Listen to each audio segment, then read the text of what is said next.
Ya. Silakan Bapak Ibu, jika ada Ya. yang mau Ada itu ditanyakan. Pak dari Bu Sri itu? Ya. Oh ya, silakan Bu Sri yang sudah raise hand. Monggo Bu, pertanyaannya. Terima kasih Pak atas waktunya, Bu Titi. Terima kasih. Ini terkait dengan pendidikan dasar 13 tahun ya. Beberapa kendala yang dihadapi oleh kepala sekolah diantaranya ketika ini memang kejadian ya, ketika anak pindah dari provinsi lain. Ketika itu pengurusan untuk surat pindah tidak mereka bawa, dia hanya membawa rapor.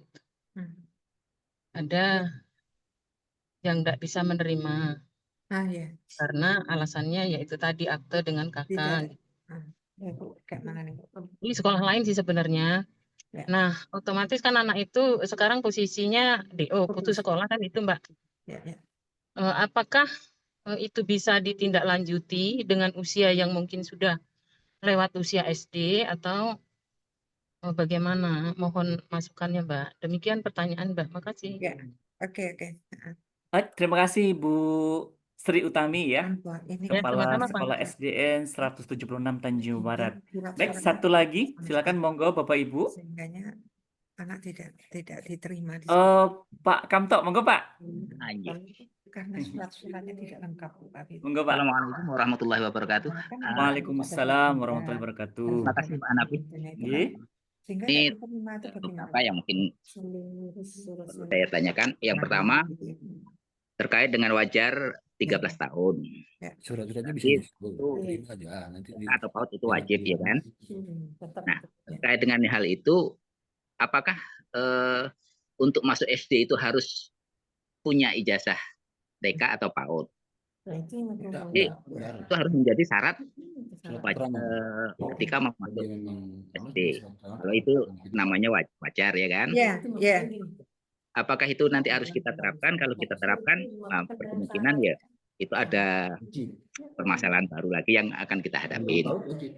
Karena bisa jadi di lingkungan kami itu banyak sekali yang tidak ikut PAUD atau TK. Yang keduanya terkait dengan anak usia SD itu harus belajar semua. Itu alhamdulillah mudah-mudahan ini bisa kita terapkan.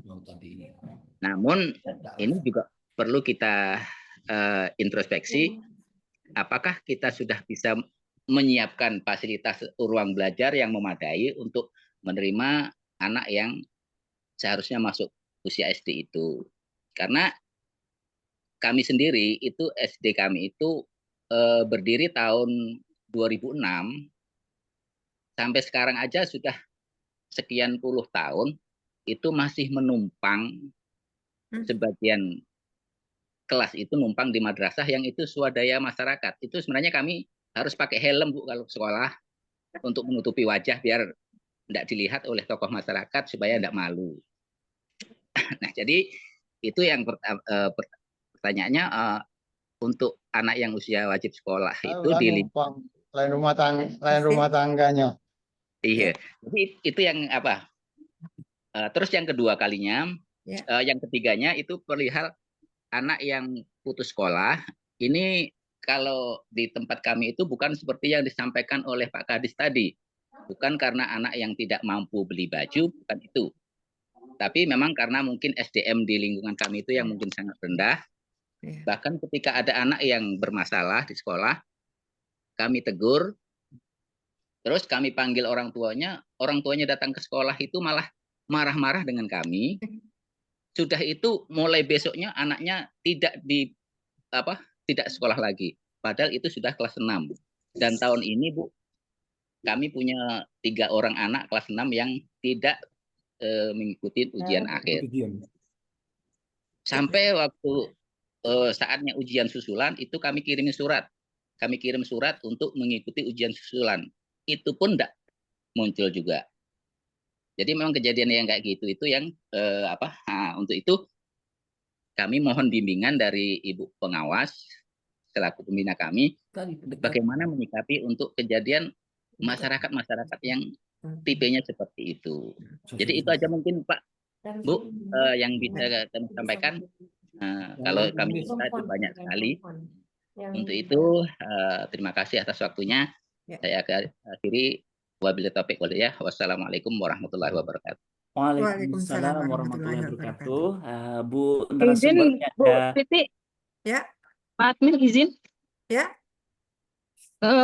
Tambah pertanyaan tadi ada kebetulan baru-baru ini kasus nih ada masalah Lagi-lagi. anak ini kan dibawa ke Jambi, Ya, berasal dari Jawa, ya. posisi mau ujian. Heeh. Nah, terus waktu itu mau numpang ujian, sebelum ujian tuh kami konsultasi ke dinas, oke, dibolehkan ya, numpang ujian kan itu. Ya, Nah, setelah kami kasih waktu untuk numpang ujian, ternyata mereka pamit mau pulang. Iyalah, saya nggak bisa ngapa-ngapain kan itu. Nah, Mm-mm. setelah ujian selesai, mereka ini WA lagi, Bu. Ya. Rapor dikirim dari Jawa, apa masih bisa numpang ujian sementara guru-guru ini sedang ngerjakan rapor gitu. Jadi tanggapan orang tua sendiri seperti itu kan seolah-olah menggampangkan itu. Nah, Ya, posisi ya. anak itu di Jawa pun dia ada ujian, di sini pun nggak ujian. Nah, itu mungkin nanti entah mengulang di kelas 5 atau bagaimana. Jadi kami seperti itu yang kami ambil sikap kami. Apakah dengan demikian itu kami salah itu? Oke. Itu Mbak. Oke, oke. Ya, kasih. Assalamualaikum. Ya. Waalaikumsalam warahmatullahi wabarakatuh. Ibu narasumber nih ada 2 pertanyaan. Yang pertama dari Ibu Sri, Kepala SDN 176 Tanjung Barat. Kemudian Ya. yang kedua Bapak Sukamto MPD, Kepala SDN 186 Tanjung Barat. Mungkin pertanyaan sudah, apa saya harus ulang pertanyaannya, Bu? 2 saja nggak Pak Iya, Hanafi? iya. 2 dulu saja ya. Jadi yang pertama dari Bu Sri Utami menanyakan terkait dengan kepengurusan pindah karena tidak ada lapor dan KK, apakah bisa ditindaklanjuti? Kemudian terkait dengan pertanyaan Pak Sukamto, yang pertama terkait dengan wajib belajar 13 tahun, apakah masuk SD itu perlu ijazah PAUD atau tidak? Kemudian pertanyaan kedua dari Pak Kamto, apakah kita sudah menyediakan fasilitas ruang belajar Belajar yang untuk memadai. mengakomodir siswa baru? Demikian Bu, monggo Bu. Ya. Terima kasih Bapak Ibu, pertanyaan yang sangat-sangat bagus sekali ya. Alhamdulillah, mudah-mudahan pertanyaan Bapak Ibu ini mewakili dari yang lain ya. Ya, yang pertama akan saya jawab dulu dari Ibu Sri bahwa kendalanya tentang masalah teknis ya sebenarnya ya. Bagaimana anak itu sekarang ini terjadi putus sekolah karena apa?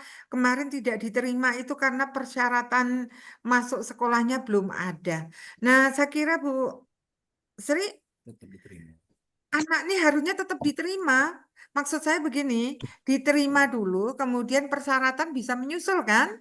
Nah, seperti itu. Yang penting bahwa persyaratan itu nanti dilengkapi ketika anak sudah diterima terlebih dahulu. Itu.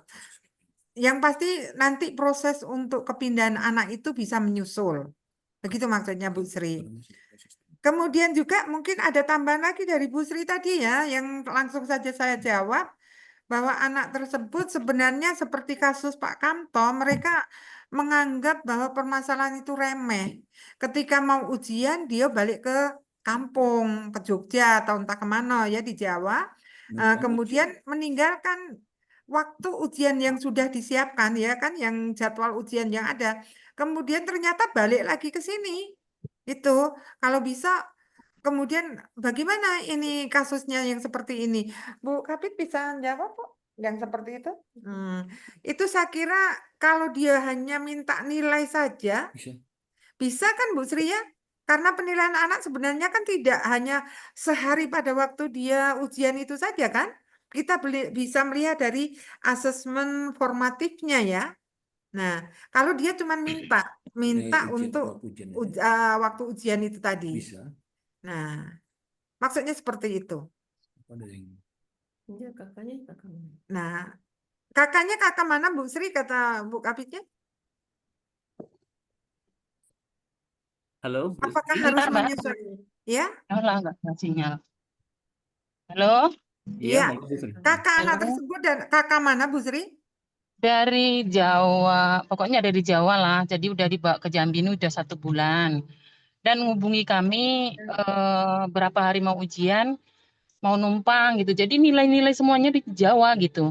Jadi kami konsultasi dengan dinas, boleh numpang. Yang penting ada konsultasi dengan sekolah yang ditinggalkan kan itu. Iya, Oke, betul, betul. kami okekan, oke. Hmm, Nah setelah itu kami okekan, malah dia mau pamit, mau pulang ke Jawa ya. Kalau itu balik mau lagi. pulang, mau pulang ke Jawa lagi, saya nggak bisa apa-apa dong kan gitu.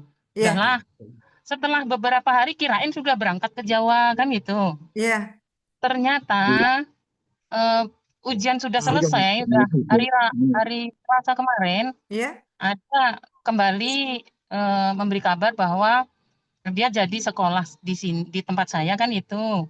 Heeh. eh Boleh nggak Bu ngikut ujian susulan kan gitu. Otomatis kan kami tadinya dibolehkan terus katanya Tapi nggak bisa ngeluarkan ijazah. Ya. kan gitu. Nah itu Saya menjadi kira, dilema. Dilema iya, bagi kalau, kami, Mbak. iya, Yang jadi begini Mbak Sri. Kalau untuk yang nilai bisa, tapi kalau untuk meluluskan, mengeluarkan ijazah, saya kira sudah lewat waktunya kan? Nggak bisa lagi. Datanya Nah, di Kan putus-putus Bu Sri. kelas 5, Mbak.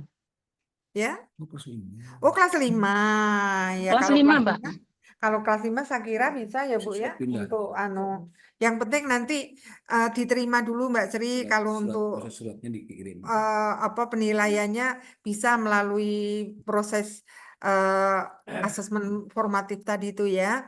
Kemudian nanti syarat-syaratnya tadi itu memang wajib harus dilengkapi. Ada rapor Ya, semester ya, akhir. ya, ya. Betul, betul. Ya. Ya, oke Bu Sri, cukup ya. Oke, terima kasih, Mbak. Ya, ya.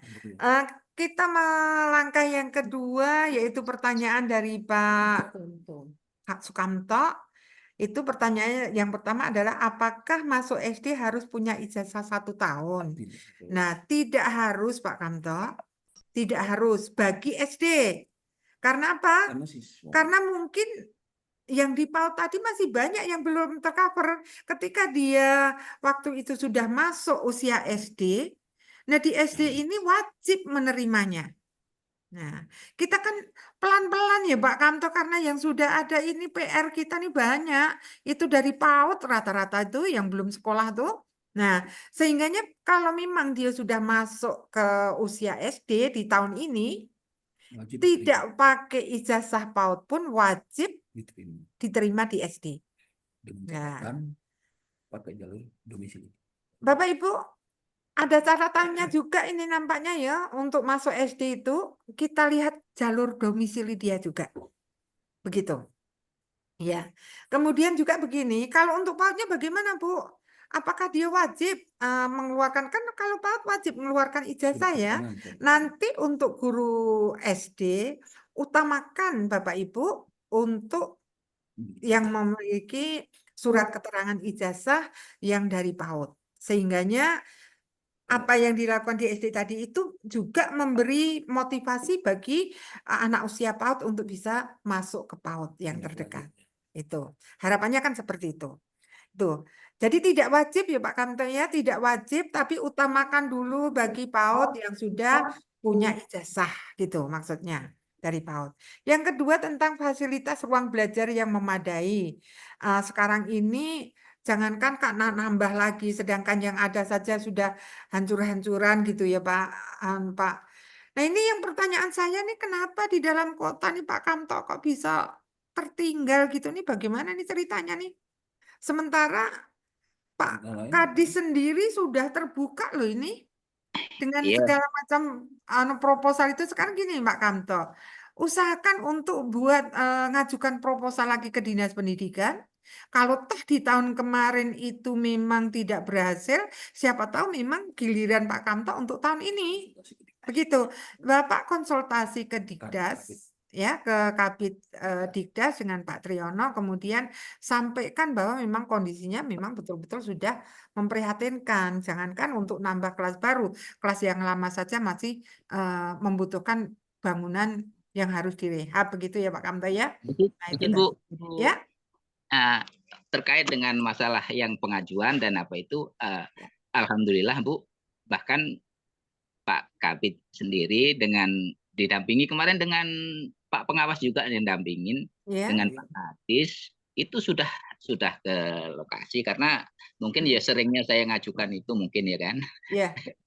Nah, terus itu kami kalau memang enggak ada tumpangan itu Bu, kami tidak bisa nerima Bu murid baru tahun ini sebenarnya. Karena syukur be ada yang bisa ditumpangin walaupun itu madrasah swadaya masyarakat. Ya. Itu bahkan mulai dari kelas jauh dulu memang kita hidupnya menumpang di situlah sampai saat ini Bu. Dari 2006 sampai 2025 Bu. Kita hidup dengan nebeng di fasilitas. Alhamdulillah. Baik Pak Kamto, kalau seperti itu mungkin bisa dalam catatan kami ya Pak. SD berapa Pak Kamto? 186 Bu. Satu. Bu, bukan di kota Bu. Kami di Iya. kampung. Iya betul lah di kampung.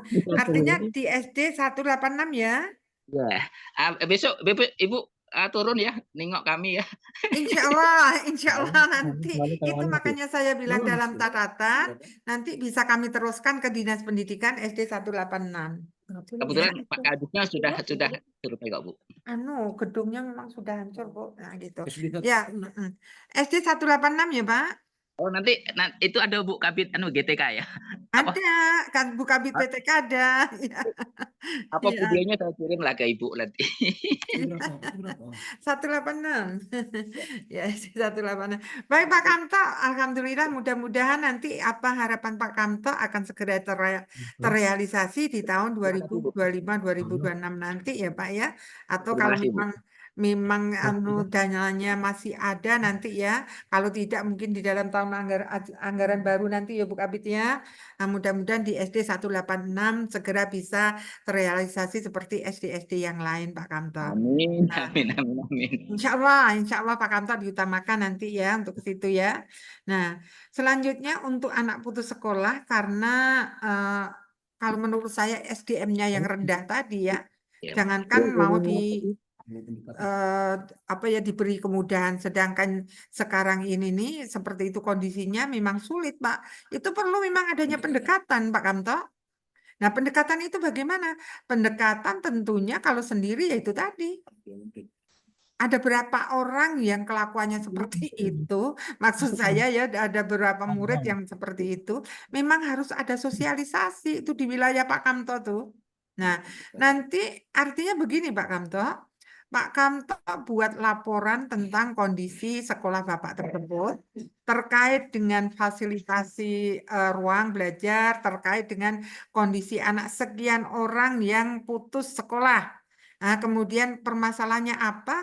Sehingga nanti Dinas Pendidikan bisa mengambil keputusan. Memang harus mungkin dengan cara mengadakan sosialisasi dari Dinas P2, P3, KB. Nah, seperti itu kan ya Bapak Ibu. Kemudian bisa juga dari perlindungan anak itu ya.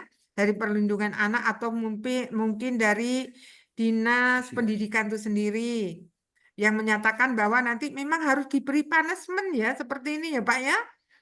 Mungkin cuman kalau punishment sendiri kalau memang orang sudah bilang untuk apa sekolah ya kan, apalagi anak cewek. Kelas 6 kalau bisa sudah besar sedikit dikawinkan tuh lah dia, ya kan? Nah, betul. Iya Pak Kamto nanti ada pendekatan tersendiri itu dan kita mengadakan sosialisasi dengan Dinas Pendidikan terkait nanti Pak Kamto. Terima kasih Pak Kamto. Ya Bu, ini mungkin juga sebagai informasi berikutnya bahwa di suatu saat yang lalu kami telah bekerja sama dengan Pak Lurah, Pak BKTM dan Pak Babinsa terkait dengan ya mungkin menghadapi anak-anak yang putus sekolah. Di situ anak-anak kan banyak anak nakal ya. Iya. Kami sudah turun Bu, kami laporkan itu Pak Kades, Pak BKTM dengan Pak Babinsa itu sudah bahkan beliau itu secara sudah door to door mendatangin rumah warga yang anaknya berkelakuan itu. Itu sudah kami lakukan Bu. Ya, walaupun mungkin kami tidak ada membuat laporan ke Ibu Pengawas atau ke Pak Kadis, Ke Dinas Pendidikan ya. Ya. itu sudah kami lakukan. Dan alhamdulillah ini mungkin sebagai informasi aja, ketika guru kami negur anak Bu, anaknya pulang, itu balik ke sekolah lagi bawa abang sepupunya itu, kami disuruh motong ayam Bu, dibawain pisau. Bawain pisau. Bawain pisau. Subhanallah. Dan Itu tadi untuk perkembangan anak-anak kami Iya. sosialisasi kemarin baru kami wah, kami itulah itu ini. ada satu kedapatan bahwa ternyata setelah kami dalami banyak anak-anak yang sudah itu menghisap uap yang listrik itu Bu, ya pakai vape itu. Itu alhamdulillah. Memang mungkin lingkungannya kayak gitu Bu. Iya. Kita berangsur-angsur lah. Ya. Harus sabar. Iya, memang harus sabar Pak Kamto, dan insya Allah ini menjadi catatan bagi kami ya, daerah-daerah seperti ini. Mudah-mudahan nanti dengan pendekatan yang lebih baik Pak, yang tidak putus-putusnya, kami nanti dari APSI juga akan melakukan pendekatan bersama, nanti kolaborasi dengan Dinas Pendidikan Pak Kamto. Kami tetap Iya, berusaha makasih, Bu. ya Pak untuk yang akan datangnya ya, dengan mengadakan sosialisasi juga nanti kan. Atau mungkin dengan menarik perhatian bagi mereka bahwa pendidikan itu memang penting untuk anak-anak kita gitu ya Pak ya. Kita nanti tetap usaha ikut bantu Pak Kamto. Terima kasih Pak Kamto asal sebagai ya Pak, laporan atau masukan bagi kami. Ya, makasih Pak. Ya. Yuk, sama-sama. Ya, terima kasih Ibu narasumber yang sudah menjawab atensi atau pertanyaan dari dua penanya tadi. Baik Bapak dan Ibu, saya akan buka lagi dua penanya lagi. Monggo Bapak Ibu, silakan raise hand. Monggo. Saya Pak mau nanya Bu. Ya, silakan Ibu. Oh iya Bu, monggo Bu, mohon diperkenalkan Bu, karena belum reading nama Ibu di. Dan ya, silakan, Bu. saya Hartini dari SD 170 Tanjung Jabung Barat. Ya. Ibu siapa Bu? Ibu? Ibu Ngatini Oh, monggo. Dari SD 170. Oke. Ibunya monggo Bu. Ini Bu, saya mau nanya itu sesuai majalah yang Ibu bahas itu tentang implementasi wajib belajar 13 tahun ya. Ya. Jadi saya fokus ke situ saja. Ini Bu, yang ditanya tuh apa? 13 tahun wajib belajar itu terhitung dari SD, SMP, SMA atau jumlah anak. Maksudnya tuh dia selama mendapat pelajaran lamanya 13 tahun. Berarti mulai dari, kalau dihitung dari TK, misalnya TK 2 tahun, SD-nya 6 tahun, SMA-nya 3 tahun. Itu sama SMA-nya kan. Jadi itu cuman hitungan TK 2, 6, SMP 14 tahun. Berarti ibarat dia kelas 2 SMA jatahnya kalau totalan seperti itu. Kalau totalan jumlah dari TK itu cuman dari 6 tahun SD-nya itu cuma 12 tahun. Jadi yang dikatakan 13 tahun ini lamanya belajar atau terhitung dia SD-nya. Nah, itu. Karena judulnya tadi implementasi wajib belajar 13 tahun. Yang 13 tahun ini hitungannya yang dari mana gitu loh. Oke, lamanya belajar atau gimana? Coba. Makasih Bu. Ya, terima kasih. Ya, terima kasih Bu Ngatini. Ya. Baik, satu lagi, monggo Bapak Ibu. Kita buat buka 2 sesi. Oke, tidak ada. Bisa langsung dijawab Ibu narasumber Bu Titi, dari Ibu Ngatini Bu, dari SDN 170 Tanjung Jabung Barat. menanyakan terkait dengan usia wajib belajar 13 tahun itu pemetaannya seperti apa? Monggo Bu. Baik, langsung Bu Ngatini, terima kasih waktunya, terima kasih atas pertanyaannya. Ini kebetulan saya kira ini nih istri dari relasi saya kan ini. Ya, Enggak ada hubungan. ini Bu Salimin ini. Ibu, yang dimaksudkan 13 tahun di sini ini adalah berdasarkan hitungan tahun di tingkat jenjangnya. Artinya begini, Bu, yang Ibu belum pahami tadi, PAUD itu hanya 1 tahun yang dimaksudkan wajib 13-nya ini, bukan kan hitungan PAUD memang betul, Bu, nanti dia dari 0 sampai 6 tahun di PAUD ya.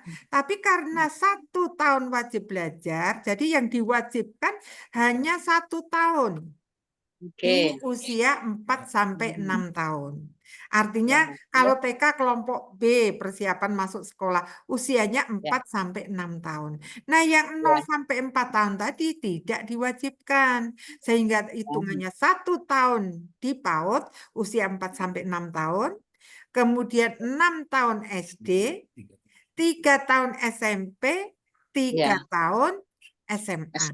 13 tahun. Nah, Ya, ya Bun ya. Nah, ya. terima kasih ya. Ya, Ya, gimana Bu Ngatini? Ya. Ya udah. Terima kasih Bu narasumber. ya. Baik Bapak dan Ibu, mungkin ada yang mau ditanyakan lagi yang lain, silakan Bapak Ibu. Baik, kalau tidak ada, hadirin yang berbahagia, tidak terasa. Selesai bicara kata dia. Mungkin ada yang mau tanyakan Bapak Ibu, kita cukupkan. Terima kasih Bu Titi Sundari, narasumber kita yang sudah menanggapi Sama-sama. pertanyaan-pertanyaan dari peserta. Alhamdulillah, tidak terasa kita sudah di penghujung acara. Demikianlah rangkaian acara webinar perdana ini, Bapak dan Ibu. Terima kasih kami sampaikan kepada semua pihak yang sudah berkontribusi, terutama kepada yang pertama Bapak Kepala Dinas Pendidikan kita, Bapak Haji Dahlan Esos MM, yang sudah berkenan memberikan sambutan, memberikan pengarahan, dan membuka kegiatan kita ini secara resmi. Kemudian Ibu Kabid GTK kita, Ibu Eva Lidiarti SE, yang telah mensupport kegiatan ini. Kemudian Ibu narasumber kita, Ibu Titi Sundari SPD Out, yang sudah berkenan memberikan materi pada hari ini. Para panitia pelaksana yang sudah bekerja dengan baik. Seluruh hadirin peserta webinar yang telah berpartisipasi aktif mengikuti kegiatan ini sampai dengan selesai.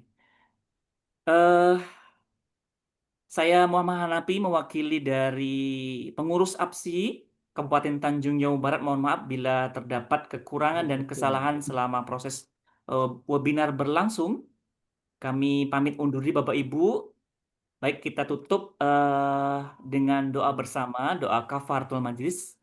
Subhanakallahumma wa bihamdika asyhadu an la ilaha illa anta astaghfiruka wa atubu ilaik. Ya. Bulan purnama bersinar terang. Cakep. Bintang berkelip di langit malam. Cakep. Sampai jumpa di kesempatan akan datang. Siap. Salam hangat dari kami untuk Bapak Ibu sekalian. Mantap. Wabillahi taufik wal hidayah. Wassalamualaikum warahmatullahi wabarakatuh. Sampai jumpa Bapak Ibu semuanya. Terima kasih Waalaikumsalam banyak. warahmatullahi wabarakatuh. Untuk selanjutnya Bapak Ibu terkait dengan sertifikat sudah ada di grup webinar seri 1 Bapak Ibu, atau Bapak Ibu bisa hubungi pengawasnya masing-masing. Baik Bapak Ibu, kita tutup Bapak Ibu ya. Untuk pertemuan yang akan datang Pak Napi. Nanti lagi. Kita jadwalkan kemudian Pak. Ya, oke, siap. Baik Bapak Ibu, kita tutup Bapak Ibu ya. Siap. Ya. Assalamualaikum. Waalaikumsalam warahmatullahi wabarakatuh.